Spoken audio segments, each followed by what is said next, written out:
ये कहानी शुरू होती है शाहपुर नाम के एक छोटे से गांव से, जहां रहते थे 3 जिगरी दोस्त, रायस्टार, ज्ञान भाई और अज्जू भाई। इनकी दोस्ती इतनी गहरी थी कि लोग इन्हें दोस्त नहीं बल्कि भाई कहते थे। तीनों ने मिलकर मेहनत करके एक छोटा सा ढाबा शुरू किया। धीरे धीरे वह ढाबा पूरे इलाके में मशहूर हो गया। वहाँ का खाना इतना स्वादिष्ट था कि दूर दूर से लोग खाने आते थे। जल्द ही ढाबा इतना फेमस हो गया कि देश विदेश के लोग वहाँ आने लगे और इनका मुनाफा भी बढ़ता गया। लेकिन किसे पता था कि ये खुशियाँ ज्यादा दिन टिकेंगी नहीं। ढाबे के पीछे एक घना और डरावना जंगल था, जिसमें कहा जाता था कि सूखा लकड़ा नाम का एक भूत रहता है। गांव वालों का मानना था कि जो भी उस जंगल में गया वो कभी लौट कर नहीं आया। एक दिन ढाबे में लकड़ी खत्म हो गई। ज्ञान भाई और अज्जू भाई जंगल से लकड़ी लाने चले गए। जैसे ही वो दोनों पेड़ काट रहे थे, तभी झाड़ियों के पीछे से एक अजीब आवाज आई, ठुंग ठुंग ठुंग ठुंग ठुंग। और फिर सामने आया सूखा लकड़ा, एक लंबा भयानक सूखी लकड़ियों से बना हुआ भूत। सूखा लकड़ा ने ज्ञान भाई पर हमला किया और वहीं उसे मार डाला। अज्जू भाई ने ये देखा और भागने की कोशिश की, लेकिन सूखा लकड़ा ने उसे भी नहीं छोड़ा। अगले दिन जब ढाबा खुला, रायस्टार को कहीं भी ज्ञान और अज्जू नहीं मिले। कुछ देर बाद उनकी लाशें ढाबे के एक कमरे में पड़ी मिली।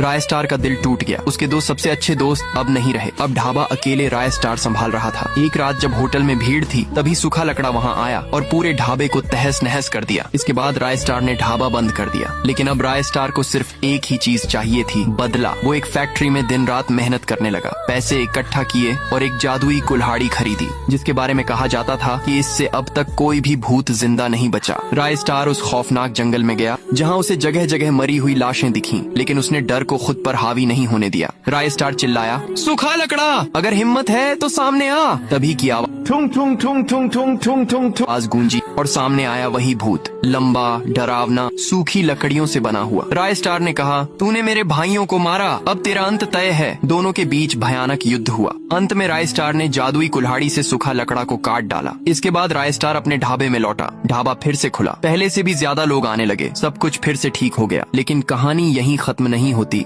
एक दिन एक छोटा लकड़ी जैसा बच्चा ढाबे में आया और रायस्टार की तरफ दौड़ा। लेकिन रायस्टार ने देखा कि वो कोई बड़ा खतरा नहीं है, सिर्फ सूखा लकड़ा का बच्चा है। उसने उसे माफ कर दिया और कहा, बदला मैं तुझसे नहीं, तेरे बाप से ले चुका हूँ। तू जा और कभी वापस मत आना।